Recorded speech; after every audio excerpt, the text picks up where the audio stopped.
Hey, classmates, welcome to the beginning of week 2. I pray that week 1 was worth your time as we began to make our way into the conversation about the missional church and missional theology.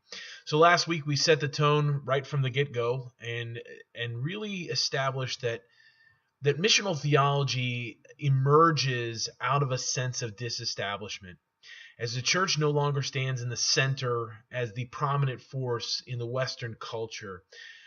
The church has been given an opportunity to re-envision its place in the world.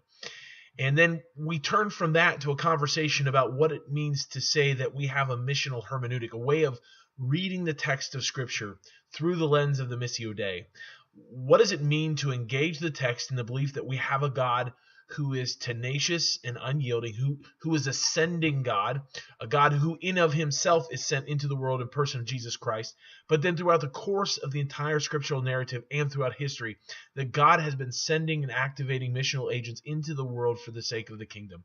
So we began that conversation. This week we're going to turn our attention a little bit more to the missional church as a whole. We're going to explore some biblical imagery that I think is going to be helpful within this context. We're also going to look at a few different models of ministry and probably give voice to some of the things that you've been feeling or thinking about within your ministry settings or the kinds of ministry that you've seen. We've also got on day 3, I'm going to have you watch 7 short videos from a missional theologian by the name of Alan Hirsch. And he's going to walk you through basically the 6 key elements to what it means to be a part of the Missio Dei. And how that fleshes itself out in the life of the church. I'm going to have you respond to those things. And then also, during this week, you're also going to be reading Van Gelder's book on the ministry of the missional church, Life According to the Spirit, and what that means as it influences and impacts our expression of the church. We're going to move in next week to a little bit more of a deep theological understanding of the missional church, but I really want us to spend some time this week imagining and thinking through how does the missional church act and move and find its being in the world that it consistently finds it situate itself in the West. And so that's kind of the overview. So day 1 will be lecture videos, right? Then day 2, you'll need to respond to those lectures, and I really appreciated your responses last week. Day 3 is going to be watching the Hirsch videos, responding. Day 4, I'm giving you a reading day.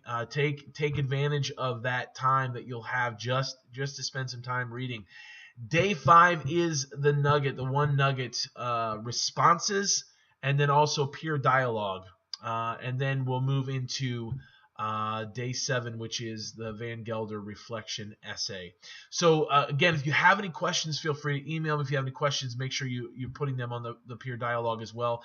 As I create sort of this ongoing vocabulary list, if you have anything that you need defined more clearly, please feel free to let me know. I would love to assist you with that.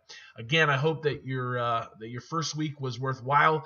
We'll continue to explore the missional contexts that we find ourselves. We've got a great amount of context here in the urban setting, and I'm very thankful for that, and very thankful for what I believe that God's gonna do to inspire and help you to imagine a missional future in the context that you find yourself.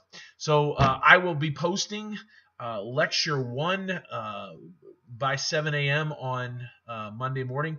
That way it'll give you all day to be able to watch those videos. And what I'll try to do is I will try to break up those lectures into smaller chunks.